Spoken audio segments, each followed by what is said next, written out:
Hey everybody, Bob Vieira, Universal Short Sales here.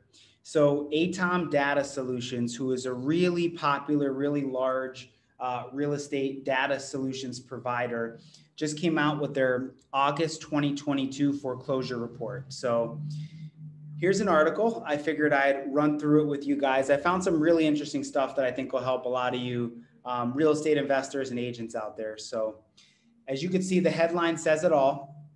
U.S. foreclosure starts reach pre-pandemic levels nationwide. So, this could seem like kind of an alarming headline. I would say, just to keep things into perspective, the actual inventory of foreclosures up until this point is at a historic low. Remember that. When the pandemic hit a couple of years ago, the government came in and, they started doing the moratoriums and, they made it pretty much impossible for a lot of these lenders to foreclose on people. So therefore, obviously the foreclosure rates got really, really low. So as we're going through this article, keep that in mind because it's really important to understand and to remember that, again, there's a lot of people out there on, YouTube and the internet, making these posts, because at the end of the day, fear sells, and they're trying to make these crazy alarmist posts about how foreclosures are, back and all this crazy stuff. But at the end of the day, a lot of it is to get clicks and subscribers. I'm just going to shoot straight with you guys. I mean, there's definitely an increase in the foreclosure rate nationwide, which, we have to pay attention to as investors. But again, it's not as significant as a lot of people are making it seem. Okay, so again, I'm here to kind of be that guy in the middle of the road here. So, okay, let's jump into this. So right now in August, it shows there's about 34,500 properties that have foreclosure filings. All right, so this means default notices, lis pendens, scheduled auctions, or stuff that the bank actually took back. Okay, this is up about 14% month over month. All right, or about 118% from a year ago. Now, again, when we see, we read this data, 14% month over month, it seems really, really significant, which it is. But keep in mind what I said before. Foreclosures are so low right now that you're going to see these huge jumps, but really it's just getting back to normal. Okay. So, all right, let's see here. Lenders started the foreclosure process in about 23,000 properties in August, and that's up 12% month over month. Again, 12% is a significant number, no doubt, but it's just getting, what that's telling me is things are just getting back to normal normal foreclosure levels. That's all that's telling me. All right, let's take a look on a state-by-state basis here. All right, so the states with the highest foreclosure rates in August, we have Illinois, Delaware, and South Carolina. Okay, I'm in the short sale business, so I pay very close attention to the foreclosure market. And I could tell you that 2 out of those 3 states, Illinois and Delaware, are what I like to call the usual suspects, meaning whether it's a great market, shitty market, great economy, bad economy, whatever the market's doing in any given scenario, Illinois and Delaware are going to be among the top in the nation when it comes to foreclosures, pre-foreclosures, and short sales. I can tell you that right now. So that does not surprise me. Now, South Carolina surprises me a little bit. I think that's worthy of a note. Okay, so we'll see what happens with South Carolina. So on a nationwide level, right, on a nationwide level, 1 in every 4,000 housing units had a foreclosure filing in August. Really, I mean, that's not a lot, but looking at it on a nationwide scale, I don't really like to do it. I don't really put a lot of weight towards that. And I suggest you don't either, because again, it's, you have a lot of states that have virtually no foreclosures, like Maine, Vermont, New Hampshire, a lot of those Northeast states. Oregon doesn't have a ton. My point is, they're going to, states like that are going to weigh down the average a bit. So, I mean, you always want to focus on your local state you're investing in, or, you know, wherever you're selling properties in, if you're an agent, or really your local market is even better to look at. So states with the higher foreclosure rates. And I just want to point something out. Look at Illinois here. Look at the national average is 4,000. Look at Illinois, 1 in every 1,900. So that alone proves my point that, you know, you want to kind of disregard the nationwide average of foreclosure rates, focus on your state because you'll get much better information. All right, let's see here. Let's take a look at the metro areas. So the metro areas, it says with a population of at least 200,000, the highest foreclosure rates are Peoria, Illinois. I may be mispronouncing that. I apologize. They have 1 in every 869 units. That is significant. It's markets like that, when we see those kind of stats, 1 in every 869 housing units have a foreclosure filing. So guys, keep this in mind too. When we see the phrase foreclosure filing, that means the bank put a lis pendens. That doesn't even count the people that are 30 to 60 days behind. So that's a significant number. Anybody in or around that market in Illinois, I would pay close attention to that. All right, let's look at this. Jacksonville, North Carolina, 1 in every 968, which is extremely low. Extremely high foreclosure rate compared to the 1 in every 4,000 nationwide. All right. Bakersfield, California, 1 in every 1,400. South Bend, 1 in every 1,400. And then Rockford, Illinois, 1 in every 1,400. So, yeah, you want to look at it. And this just proves you want to look at it on a local level is way, way more important. So let's take a look here at some of the bigger metros. All right. So these are the metros with a population of over 1 million people that have the highest foreclosure rates in August. Number 1 on the list, they have Cleveland, Ohio. Being in the pre-foreclosure and the short sale business, I've had my eye on Cleveland for a while. I haven't done a ton of business there. We do a couple deals there, but I'll be honest, that is a market where if your strategy is heavily marketing to pre-foreclosure and mortgage delinquent sellers, there's been quite a bit of activity in the Cleveland market for a while now.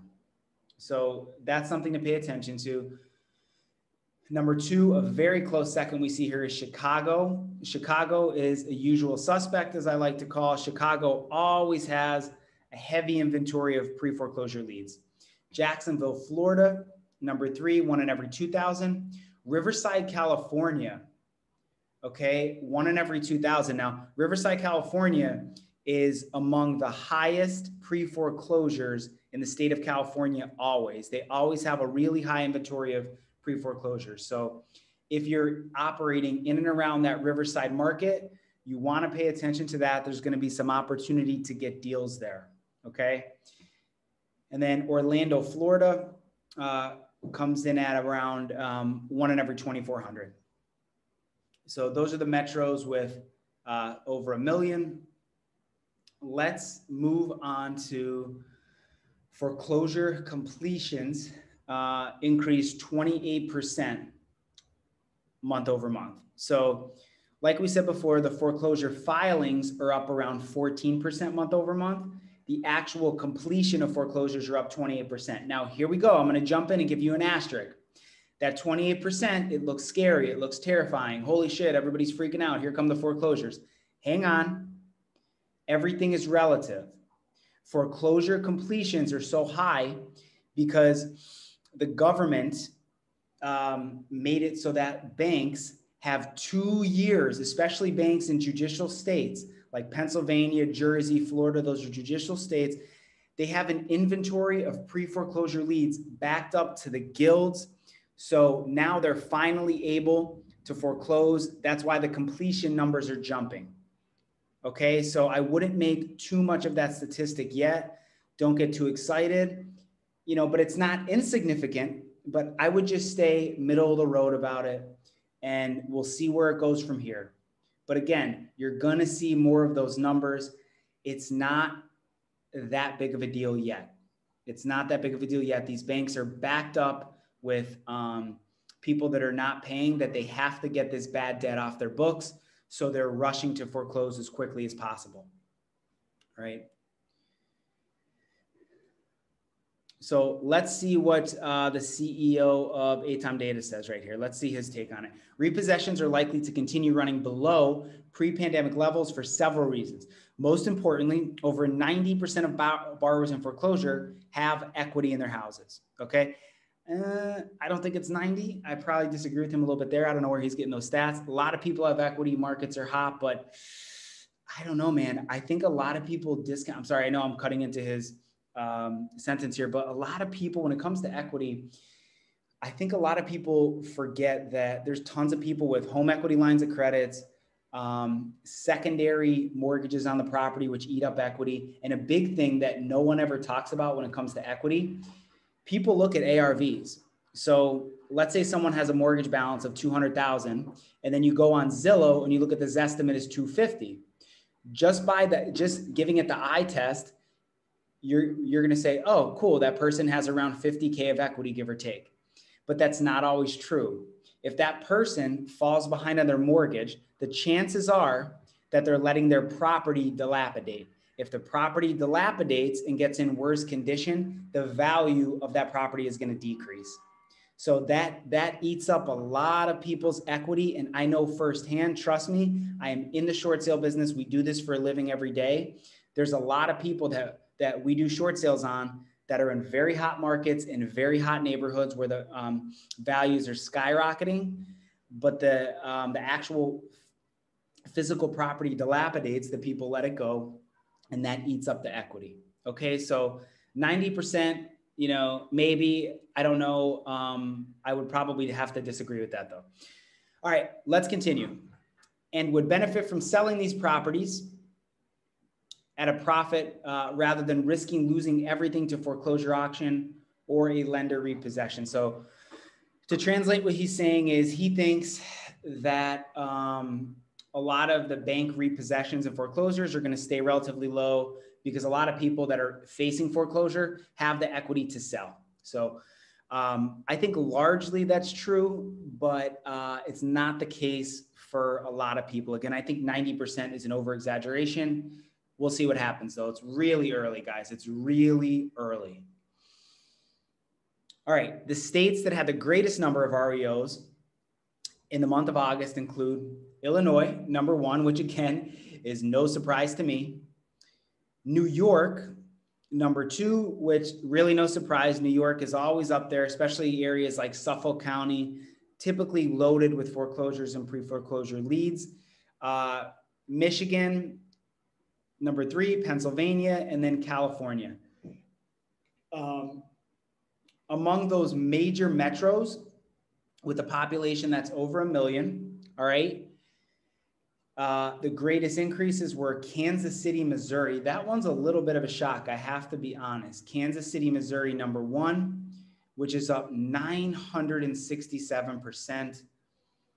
New York, so that's like the 5 boroughs, up 90%. Philly's up 28 and Detroit is up 23. Again, I wouldn't make too big of a deal out of those numbers. I'm totally shocked. I mean, the Kansas City one's crazy. I mean, were they just not foreclosing on anybody there? What the hell is going on? I mean, that's crazy. 967% is nuts. Other than that, I would say, you know, the increases are pretty standard. Again, we just can't make that big of a deal out of it yet. It's very early. Banks are just starting to be able to foreclose. So we just have to let it play out. All right. You guys are going to see a ton of headlines, like I'm sure you're seeing already, about how the market's crashing, about how real estate's bubbling, how there's a record number of foreclosures coming. Guys, it's all relative. You have to remember to use perspective. And the perspective is banks were unable to foreclose. There was tons of COVID-related forbearances, and you know, we'll see what happens from here. We'll see what happens from here, but hope that helps, and we'll see you guys on the next one.